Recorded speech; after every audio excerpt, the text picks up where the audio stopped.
Dear students, today we will discuss about the anatomy of the ear, part 1.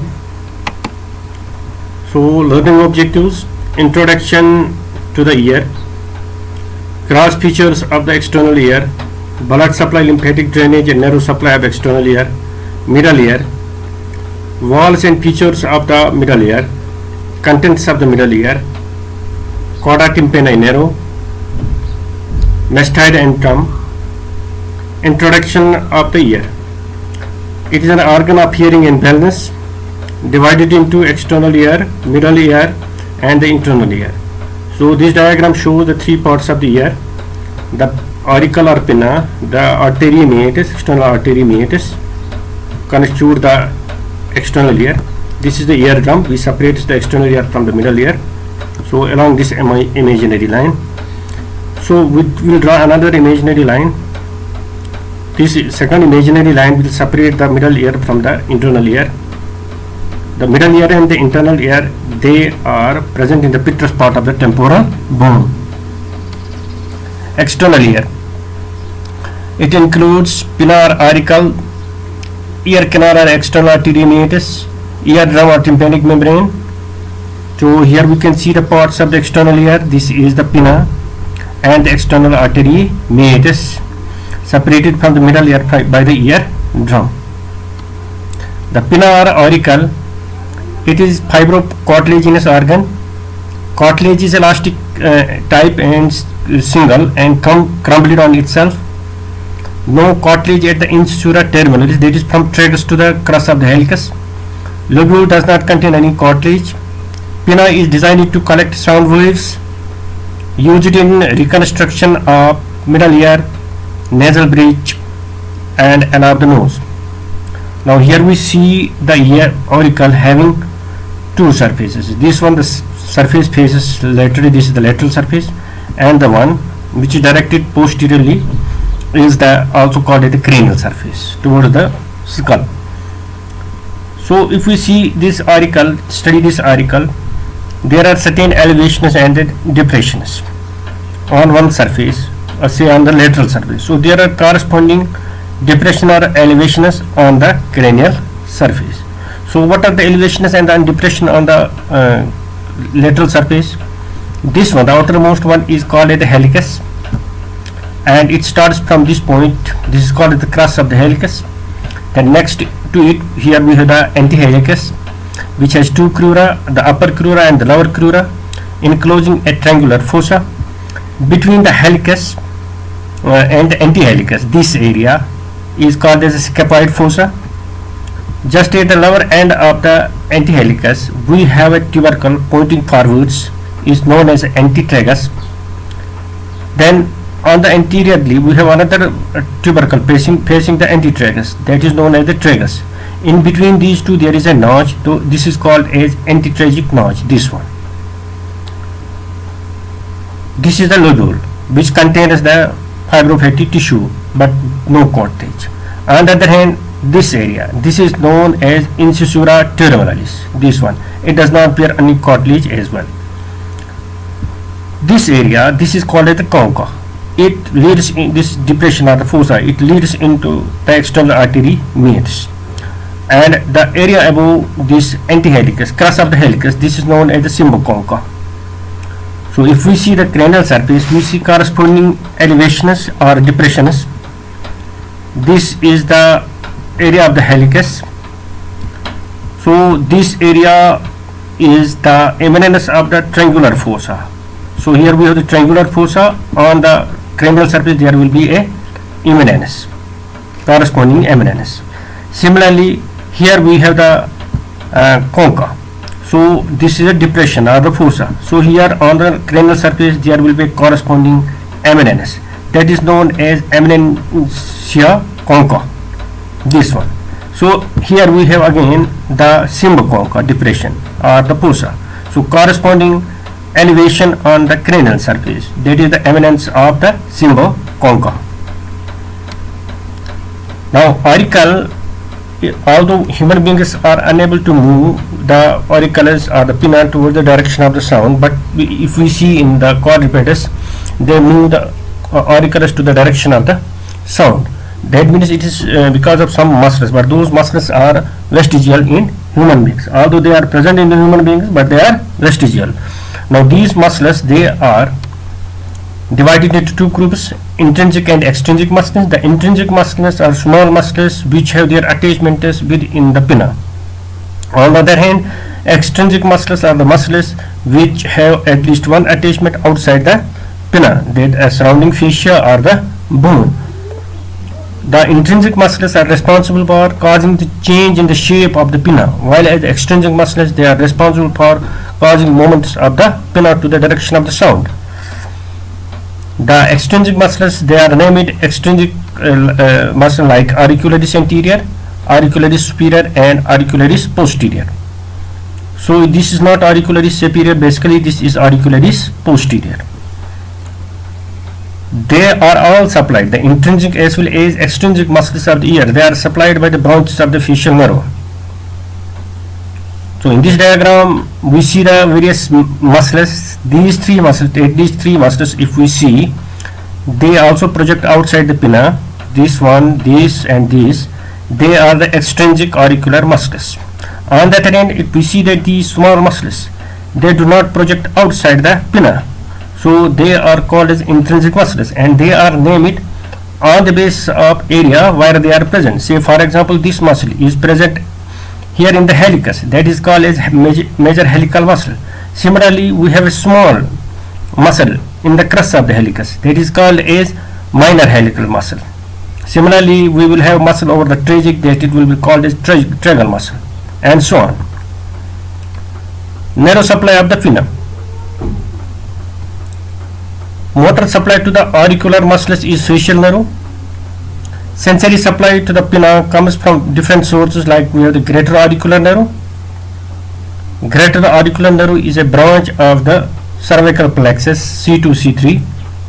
It passes upwards on the posterior border of the arises at the posterior border of the sternocleidomastoid, then crosses obliquely the sternocleidomastoid and supplies the skin over the parotid gland and the area of the pinna. The lesser occipital muscle again arises from the cervical plexus. It passes upwards along the posterior border of the sternocleidomastoid and supplies the cranial surface of the pinna. Auricular branch of the vagus. This nerve basically arises from the superior ganglion of the vagus. It is sensory. It is also known as Alderman's nerve. It passes comes out through the petromastoid fissure. That means there is a fissure, tympanic fissure, tympanomastoid fissure between the tympanic palate and the mastoid. That is called as tympanomastoid fissure. And then it takes some branches of the facial nerve, and both of these supply the pinna, particularly the concha, the ear canal, external artery meatus, and the corresponding part of the outer surface of the eardrum. Then we have the auriculotemporal nerve. This is a branch of the posterior division of the mandibular nerve. This also supplies the pinna. So here we can see these color diagrams. They are shown in different colors areas which are supplied by different nerves. For example, if we see this area of the pinna is supplied by auriculotemporal nerve. Then we have the lateral surface, most part of the lateral surface of the pinna and the lobule. They are supplied by the greater auricular nerve.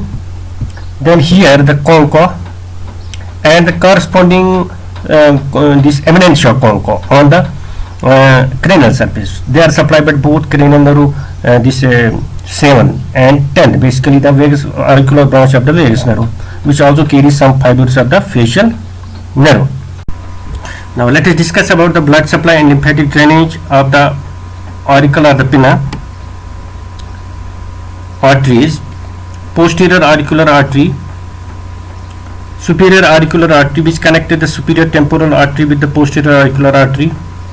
Then we have the anterior auricular from the superficial temporal artery. Veins, they accompany the arteries.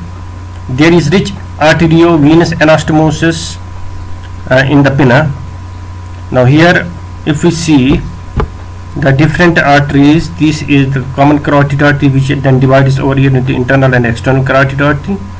Then we see that the external carotid artery has its terminal branch, the superficial temporal and the superficial temporal. Here this is superficial temporal, and here we have the mandibular maxillary artery. Then the superficial temporal artery divides into anterior temporal and the posterior branch, anterior and posterior, the frontal or the temporal branches over here, or we can say the parietal branches. Now from this superficial temporal artery arises a branch which supplies the pinna, that is known as anterior auricular branch. Similarly, we have this posterior auricular branch. It arises directly from the external carotid artery. Then the veins, they correspond to the arteries, and there we can find a rich anastomosis between the arteriovenous anastomosis in the pinna. So here we can see the different arteries supplying the pinna. Lymphatic drainage from cranial surface into nodes at the tip of the mastoid. So here these nodes, these are the nodes which drain into the tip of the mastoid. They are known as retro or the posterior auricular nodes. They drain the cranial surface. That means the surface just posteriorly directed facing surface which faces towards the skull. This area from the lateral surface, this one above the tragus, this whole area, they drain into the preauricular nodes. Rest drains into the infraauricular nodes, which then drain into the cervical nodes, upper deep cervical nodes ultimately. External artery meets. It is 24 millimeter in length, not a straight canal, but it is S-shaped. It is lateral 1/3 is cartilaginous, and which is continuation of the cartilage of the pinna. Medial 2/3 is bony. Two deficiencies called fissures of centurion are present. 6 millimeter from medial end it is narrow, called as isthmus. Lower end of the medial end has a recess called the anterior recess, which acts as a cesspool. Now if we see here this area, this eardrum, if we see that this eardrum, it is obliquely placed. So the floor of the this external artery meatus is projected a bit more forwards than that of the roof. So there is a space over here which acts as a dead space for the collection of certain, if there is some pus or fluid in the external artery meatus, it may get collected over in this area. Similarly, if we see that the lower surface, the floor of the external artery meatus, the cartilage is broken at some place, like in this area. This is known as the fissure of Centorni. This acts as a spread of the tumors or infections from the external artery meatus to the surrounding subcutaneous tissues. Eardrum or the tympanic membrane. It is a partition between the external and middle ear. Consists of 3 layers: the outer cutaneous, intermediate fibrous, inner mucosal, attached to the annulus of the tympanic palate. The upper 5 millimeter remains unattached to the tympanic palate and lacks fibrous portion, therefore called as pars flaccida or sharp annulus membrane.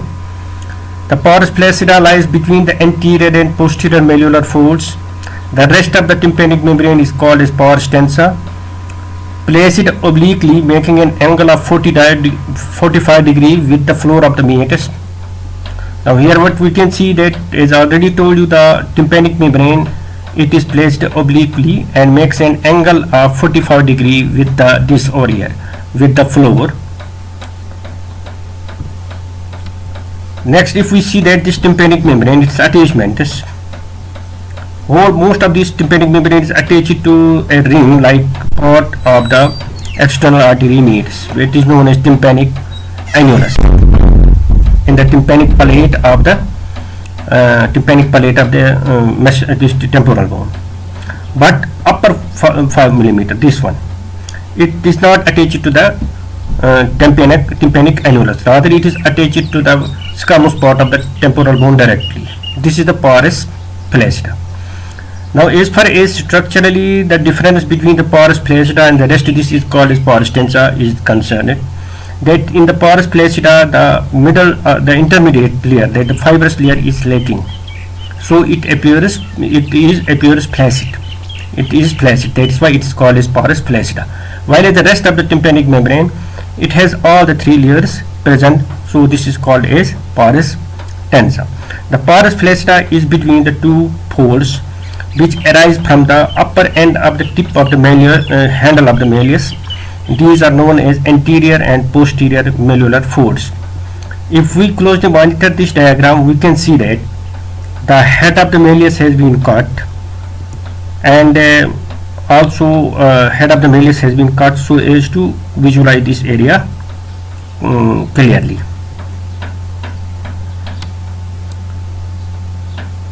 Examination of the eardrum by an instrument which is called as otoscope, and it is important in order to see some pathologies of the tympanic membrane.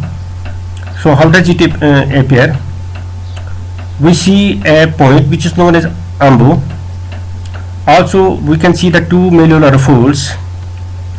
We can also see cauda tympani narrow, which passes over the pars flaccida. Then from the umbo we can see occurs a reflection of light when the light is put into the external artery meatus. This is known as the cone of light. The tympanic membrane is divided into 4 quadrants by 2 imaginary lines. Now here we can see the 2 tympanic membrane, the right and the left tympanic membrane. This is the handle of the malleus. It has an upper end and it has a lower end. The lower end touches the maximum concavity. The tympanic membrane, if we will see from outside, it appears concave, and from the middle ear side it is convex. So the tympanic membrane, the handle of the malleus, lower end of the handle of malleus, attached to the maximum concavity, which is known as umbo. And here there occurs a reflection of the light, that is known as the cone of the light. Here we have from the upper end of the handle 2 malleolar folds, the anterior and the posterior malleolar folds, they arise, and between these 2 folds we have the pars flaccida, rest we have the pars tensa. Now this tympanic membrane is, for the sake of the discussion, divided into 4 quadrants by 2 imaginary lines. One imaginary line passes through the tip of the malleus, handle of the malleus, longitudinally, and another line is again drawn through the tip but perpendicular to the first line, so that the tympanic membrane is divided into 4 quadrants. These quadrants are anterior-superior quadrant, anterior-inferior quadrant, posterior-superior quadrant, posterior-inferior quadrant, like here we can also see on the left side as well. Blood supply and nerve supply of the tympanic of external artery, canal and eardrum. Arteries, we have the anterior auricular artery, posterior auricular artery, deep auricular artery, venous, maxillary vein, they drain into maxillary vein and the pterygoid venous plexus. Here we can see the same veins almost which supply the pinna, also supply the external artery meatus and the tympanic outer surface of the tympanic membrane. The narrows also correspond to which supply the pinna, also supply the external artery meatus and the adjoining part of the tympanic membrane.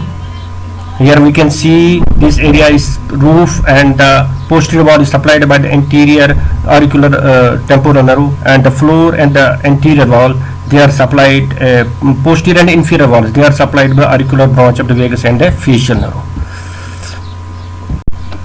So we can see that the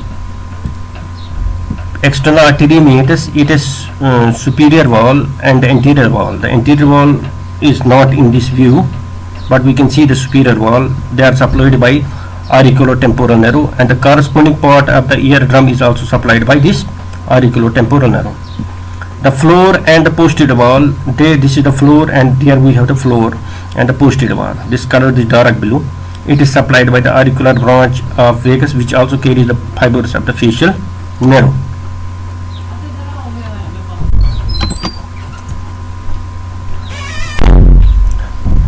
Perforations occur in the eardrum. They are common findings. If we see through an otoscopic examination, we can see at the anterior inferior quadrant there is a perforation. This is a pathological perforation. This occurs when pus or fluid collects in the middle ear and the pressure rises, so the fluid comes out by a perforation. Through a perforation, the membrane gets perforated. So that this is called as perforation. This perforation may also occur because of some loud sounds, very loud sound.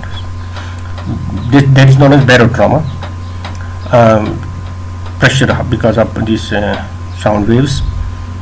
It also occurs whenever there is some trauma, direct trauma, mechanical injury to the eardrum.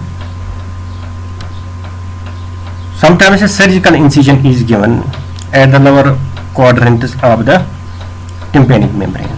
That is known as myringotomy. This is done sometimes whenever there parts of the fluid collects in the middle ear, and because of rising pressure, in order to relieve that, surgically an incision is given over here. That is known as myringotomy. Middle ear. This is located between the external and the internal ear. Functions for sound transmission and pressure equalizer. So here we can see between these two lines, this is the middle ear. This middle ear is separated from the external ear by the eardrum and from the internal ear by the bony septum in the pictus part of the temporal bone. It communicates through the artery tube with the nasopharynx and through the adductus to antrum to the mastoid antrum. Now, in order to see the location, give an idea about the presence of the middle ear, location of the middle ear. We see the cranial fossa. This is the middle cranial fossa, this area. If we see that the posteriorly the middle cranial fossa is bounded by the pectus part of the temporal bone, which has the anterior surface and the posterior surface. On the anterior posterior surface we will see a canal, that is the external internal artery canal, and on the anterior surface just above over here there is an elevation which is known as the arcuate eminence, which is produced by the semicircular canal of the labyrinth. So we can say that this is the area where we have the, from this area arcuate eminence up to the internal artery meatus, we have the region area of the internal ear. Then in this area just posterior to the arcuate eminence there will be the bony septum, which will separate the internal ear from the middle area. So this is the territory of the middle ear. The roof of the middle ear is formed by tegmen tympani. Formed by tegmen tympani. That is a very small bone. We can see that on the pectus part, on the anterior, this middle cranial fossa, just over the pectus part of the temporal bone. Shape and walls of the middle ear. The middle ear is like a six-walled cube having lateral tympanic wall, medial or labyrinthine wall, anterior or carotid wall, posterior or mastoid wall, roof or tegmental wall, floor or jugular wall. Now here in this diagram we can see some walls. This is the lateral wall, which is mostly formed by the tympanic membrane, but some part of it is also formed by the squamous part of the temporal bone.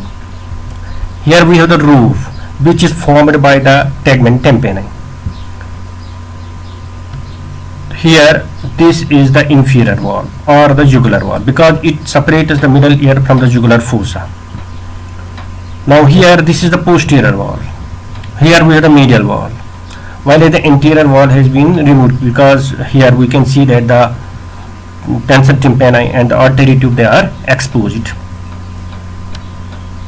Now since it can be likened to a cube, we can see the cube like structure, which is a representation of the cavity of the middle ear, having, we can say that, 6 walls. Superiorly this is the roof, opposite to roof we have the floor, then anteriorly this is the carotid wall, Here this is the posterior wall, and this is the medial wall. Here this is the medial wall, while the lateral wall is not shown in this diagram. Subdivisions of the middle ear. The tympanic membrane divided the middle ear into three parts. It's not tympanic, but the level of the tympanic membrane is taken as to divide the middle ear into three parts. One is the epitympanum, the part above the level of the tympanic membrane. Mesotympanum, this corresponds to the level of the tympanic membrane. Hypotympanum, it corresponds to it is below the level of the tympanic membrane. So here in this diagram we can see a line passing from the upper margin of the tympanic membrane, this one. So the area above that is the epitympanum. The epitympanum contains the auditory ossicles like head of the malleus, and also the most part of the body of the incus and the corresponding ligamentous. We can see this is the epitympanum. This epitympanum then leads through the adytus into the mastoid antrum. Then here this line, between these two lines, it corresponds to the level of the tympanic membrane. So there we have the mesotympanum, and here this area we have the hypotympanum. Now this hypotympanum leads through the artery tube and communicates with the nasopharynx. Now again in this diagram we can see the clear picture. This line, the area above here we have the epitympanum, and we can see the parts of the ear ossicles, the head of the malleus along with its process and the neck. Then we have the incus, body of the incus, and it is short process. This is the short process, while the long process is located in the mesotympanum over here. So between these two lines we have the mesotympanum, and below this line we have the hypotympanum. Lateral wall, mainly formed by the tympanic membrane. Squamous temporal bone above the tympanic membrane. Structure related to the lateral wall, we have the head of the malleus in the epitympanic recess, handle of malleus, chorda tympani narrow. So here we can see that this is the lateral wall, mainly formed by the tympanic membrane and part by the squamous temporal bone. Head of the malleus, the body of the malleus is located is in contact with the ear. The long process or the handle is in contact with the, this tympanic membrane. Now here we can see from the outer surface the tympanic membrane. This is the area. So just above the pars flexta we can see that the squamous part of the temporal bone has been removed, so as to expose an area of the middle ear above the tympanic membrane, that is known as epitympanic recess. This is the epitympanic recess. Medial wall or labyrinthine wall, it separates the middle ear from the internal ear. Features, we have the prominence of the horizontal part of the facial canal, oval window covered by the foot palate. Then we have the promontory, we have the round window. Subiculum, a posterior extension of the promontory, separates oval window from the round window. Then we have a depression between the oval window and the round window, that's known as sinus tympani.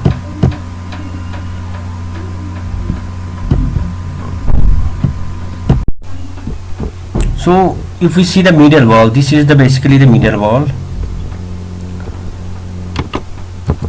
This line which separates the middle ear from the internal ear, and in this section we can see from above downwards, this is the oval window covered by the foot palate of the stapes, and just below that we can see the round window. Now this round window, it opens into the scala tympani of the internal ear, and it is covered by a membrane which is known as secondary tympanic membrane. Again in this section if we see, we can see different things. This one superiorly we have the horizontal part of the facial canal, in which the facial horizontal part of the facial nerve runs. Just below that we have the foot palate which covers the oval window, And here we have the, it is another part, the lenticular process, and here we have the neck of the stapes to which the stapedius is attached. This is promontory, that the very important structure in the medial wall of the middle ear. This promontory is basically formed as a result of the basal turn of the cochlea. This is the cochlea, it has different turns. This is the basal turn. This basal turn projects into the medial wall, producing this projection which is known as the promontory. And on the promontory we see a plexus of the narrow. This is known as, this is the foot plate of the stapes, and here we can see the plexus of the narrow. This is known as the tympanic plexus. Now this tympanic plexus is formed mainly by two narrows.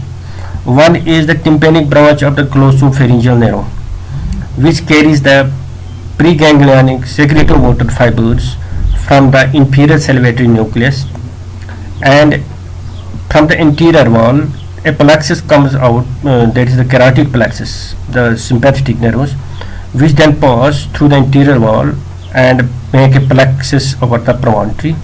From this plexus arises the lesser petrosal narrow. The lesser petrosal narrow reaches into the middle cranial fossa, then passes through the foramen ovale and relays the secretomotor fibers into the aortic ganglion. So this is the round window here between the oval just posterior and below to the promontory we have the round window, and superiorly and behind we have the this oval window, and between these two there we will find a depression which is known as the sinus tympani. Roof and floor. Roof is also known as tegmental wall formed by tegment tympani. Floor or jugular wall separates it from the jugular fossa. So we can see this is the roof, and here we have the roof, and here we have the floor. This is the floor, this one. It separates the middle ear from the jugular fossa, which contains the through which internal jugular narrow passes. That means the sigmoid sinus continues at the interjugular vein. Then if we see, in order to understand the roof of the middle ear, on the anterior surface of the pitted part of the temporal bone just posterior to the arcuate eminence, this area, this is the tegment tympani. Here this forms the roof of the middle ear. This tegment tympani, basically it is very thin palate of the bone. In children it is not ossified, it is in the form of the cartilage. That is why infections in the middle ear, they can spread easily into the middle cranial fossa. Anterior are the carotid wall. It has following features. Superiorly we have the canal for tensor tympanic muscle. Then we have the Eustachian tube or the artery tube. A bony septum between the Eustachian tube and the canal for tensor tympani form the process cochleariformis. Eustachian tube or auditory or pharyngotube also connects the middle ear with the nasopharynx. It is osseo-cartilaginous, that means it is partly bony and partly cartilaginous. Posterior 1/3 is bony and the anterior 2/3 is cartilaginous. The bony part is related to canal for tensor tympani superiorly, petrotympanic fissure anterolaterally, carotid canal and its content is posteromedially. Normally the pharyngeal end is closed but opens during yawning and swallowing. So here we can see the middle ear. This is the cavity of the middle ear, and this is its anterior wall. Superiorly in the anterior wall we have a canal through which the tensor tympani passes. Then below over here we have the artery tube. This artery tube communicates the middle ear with the nasopharynx. Between these two, this septum, bony septum, is called as process cochleariformis. Here in this area we have the artery tube which opens into the middle ear, this one, opens into the nasopharynx. Here it produces an elevation that is known as torus tuberis or tuber elevation. This is just 1.25 centimeter behind the posterior end of the this inferior meatus. If we examine the base of the skull from an inferior aspect in the middle part, we can see this below one. This is the cartilaginous part of the artery tube, and here this is the osseous part. It has laterally the squamous part of the temporal bone. Here we can find the foramen ovale and foramen spinosum. Here we have the petrotympanic fissure, this one, and it has canal for the chorda tympani narrow. Here we have the artery canal here in this area. In adult, the artery tube is directed downwards, medially and forward, but in infant it is most horizontal. Posterior are the mastoid wall. It has following features: adductus to mastoid antrum, fossa incudus, pyramid, impression for vertical course of the facial nerve. Now here we have in this area, it is the adductus to antrum, which connects the epitympanic part of the middle ear with the mastoid antrum, and it contains here we have the these bones of the handle of the head of the malleus and the body of the incus. Then the short process, incus is a short process that we will see that is related with the posterior wall, that is known where it is known as fossa incudis. Another impression on the posterior wall, so this whole is the posterior wall, is a bony projection which has a canal which communicates with the facial canal. From the canal of this bony projection called as pyramid arises the tendon of the stapedius, which attaches with the neck of the stapes over here. So if we further see the posterior wall in this view, we can see this facial nerve runs in the vertical course which is present on the posterior wall.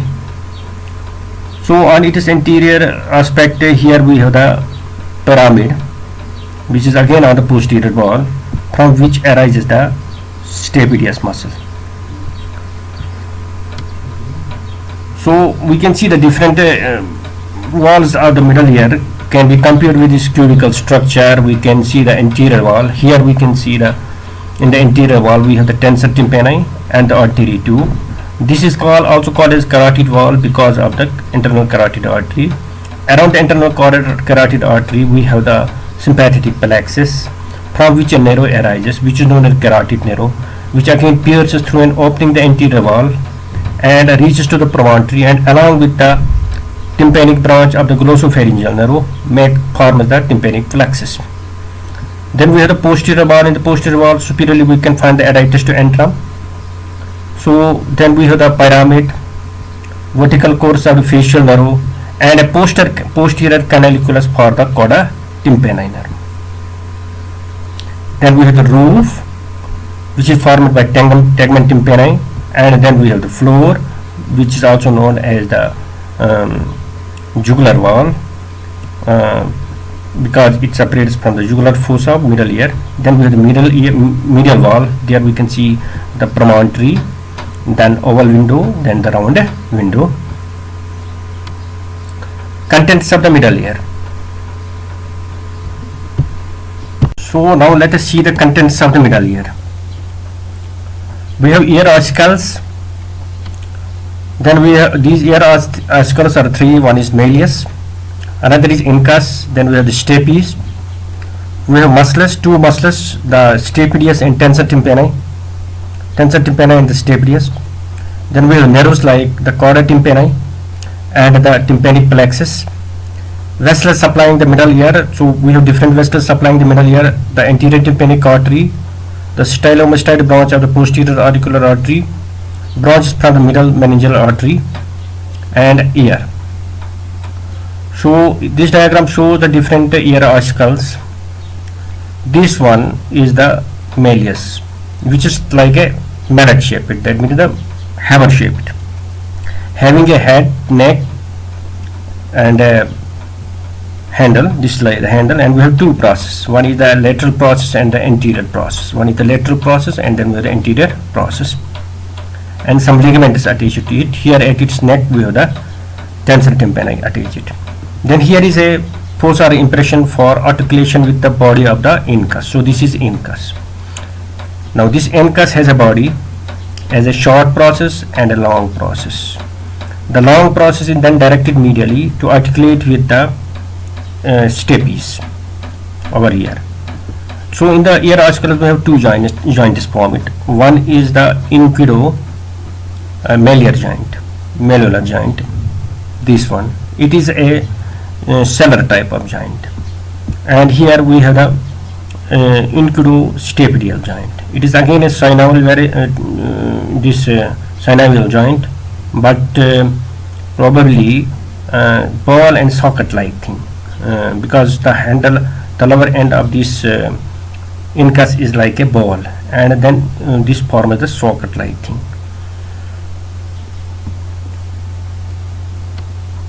So we can see separately the different ear orsicles. This is the malleus having the head.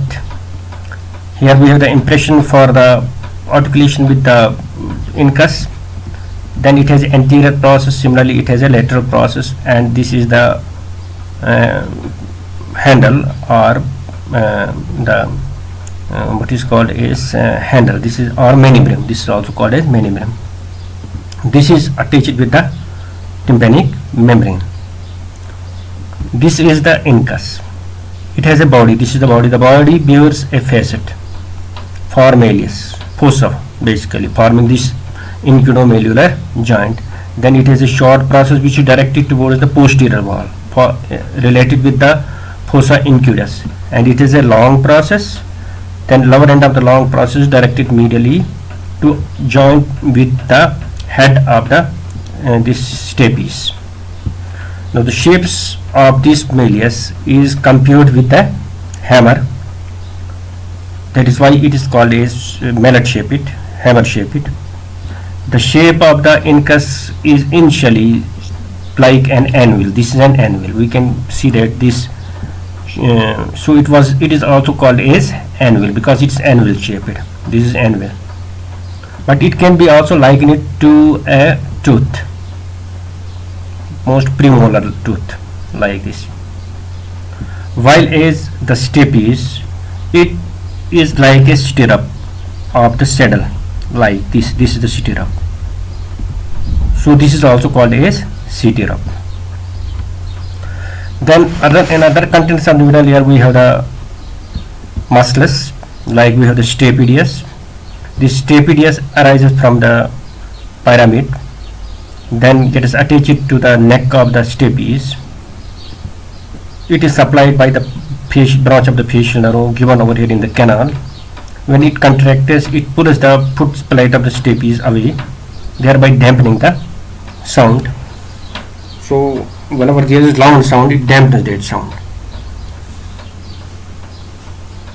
On the other hand, this is the tensor tympani, which arises from the bone around the artery tube, then passes through the anterior wall through a canal called a canal for the tensor tympani. Then it changes into a tendon, gets attached to the neck of the malleus. Its function is to make the venous, while it contracts, it makes the eardrum more tense. It is supplied by a branch from the main trunk of the mandibular nerve. Then we see the nerves over here. We can see the facial nerve, but it is in the facial canal, but its impression can be seen over here. We see the tympanic plexus, which is formed by the lesser tympanic branch of the glossopharyngeal nerve and the internal carotid branches, that is the plexus around the internal carotid artery. Then we can see the chorda tympani nerve, which arises from the chorda tympani. This is chorda tympani, which arises from the vertical part of the facial nerve just above the stylomastoid foramen. Now I have a word about the chorda tympani nerve.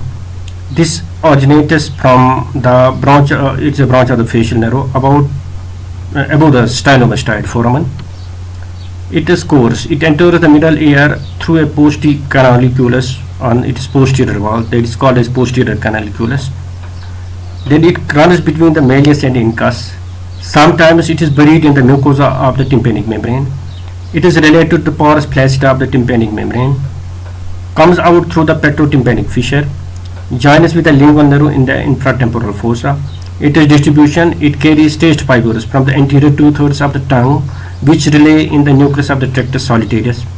It carries the secretomotor fibers from the superior salivatory nucleus to the submandibular ganglion. So we can see the chorda tympani narrow. It enters the middle ear through the posterior wall through a canaliculus, that is known as posterior canaliculus, that runs between the malleus and the incus, then comes out through a canaliculus in the pectotympanic fissure, that is known as anterior canaliculus, and joins with the lingual nerve, which carries it to the site of its distribution. Mastoid antrum. Air-filled space in the pectorostemporal bone posterior to the middle ear, about the size of the small pea. Relations we have anteriorly auratus to antrum and facial canal, posteriorly sigmoid sinus, rope it formed by tegmen tympani, inferiorly opens into the mastoid ear cells, medially semicircular canals, laterally suprameatal truncle or the Mencke-von Strengel. So if we see the middle ear cavity here, it communicates on its posterior wall with the mastoid antrum. This is the mastoid antrum. This mastoid antrum, superiorly its roof is formed by tegmen tympani. Inferiorly it is related with the mastoid ear cells. The air fills small space in the mastoid part of the temporal bone. Anteriorly it communicates with the tympanic cavity. Medially it is related with the lateral semicircular canal, and laterally it is related to the Mencke-von Strengel. This is the Mencke-von Strengel over here in depression, just posterior to the external artery meatus. If we drill this area, we will reach into the mastoid antrum. So boundaries of this Mencke-von Strengel: superiorly we have the mastoid crest, supramastoid crest. Anterior, inferiorly we have the external artery, margin of the external artery meatus, this margin, and then we draw a tangent connecting these two, which forms the posterior boundary. This Mencke-von Strengel is basically laterally related to the Symba concha of the auricle.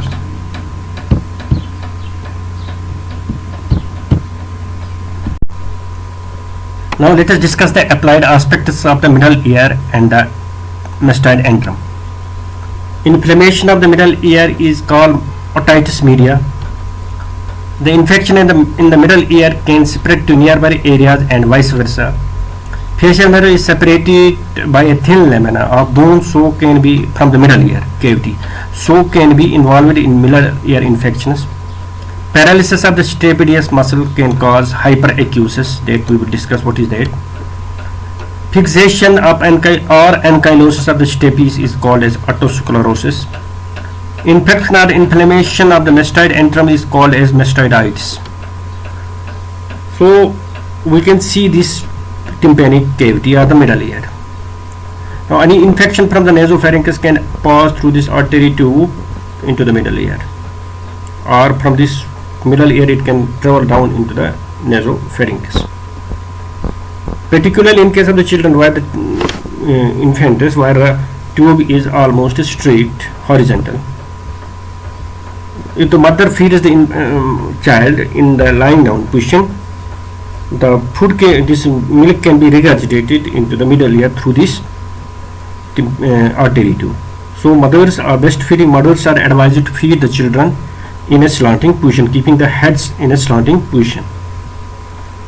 So any infection of the middle ear, particularly in the children, can go into the middle cranial fossa, thereby infecting the meninges and the brain, because in children this tegmen tympani is not ossified.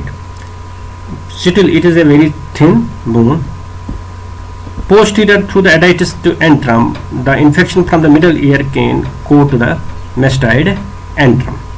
Sometimes what happens, whenever the pressure or because of collection of the pus or the fluid, pressure arises in the middle ear, it can cause perforation of the tympanic membrane.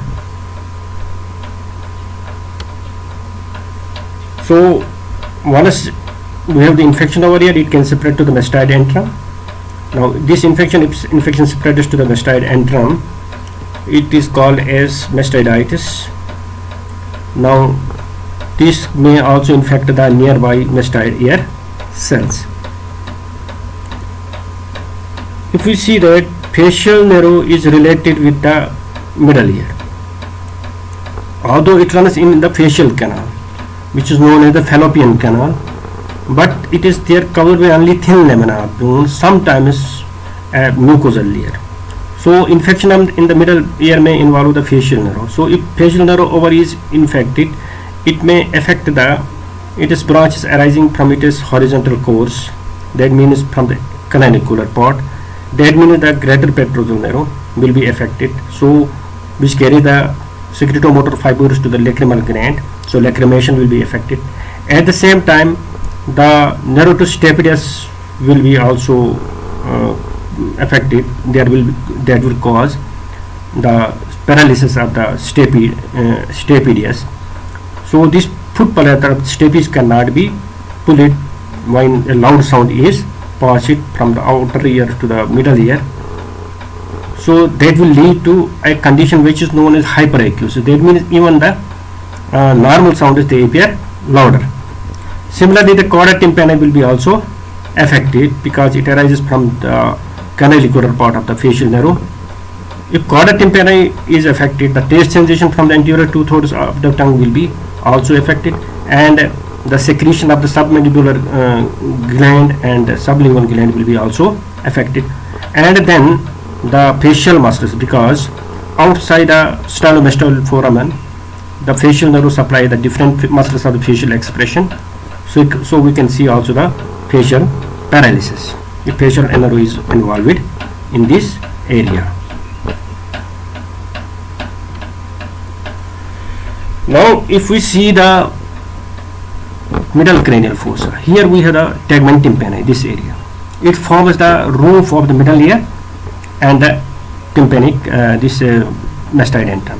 So infection from middle ear, they can separate into the middle cranial fossa of infecting the meninges and the brain. Now this mastoid antrum is separated from the sigmoid sinus. This is the area of the sigmoid sinus by a very thin lamina of the bone. So if very severe infection of the mastoid antrum or any pathology in the mastoid antrum, it can spread into the sigmoid sinus, causing its involvement that will be very fatal. So this is all for today. Thank you. Take care.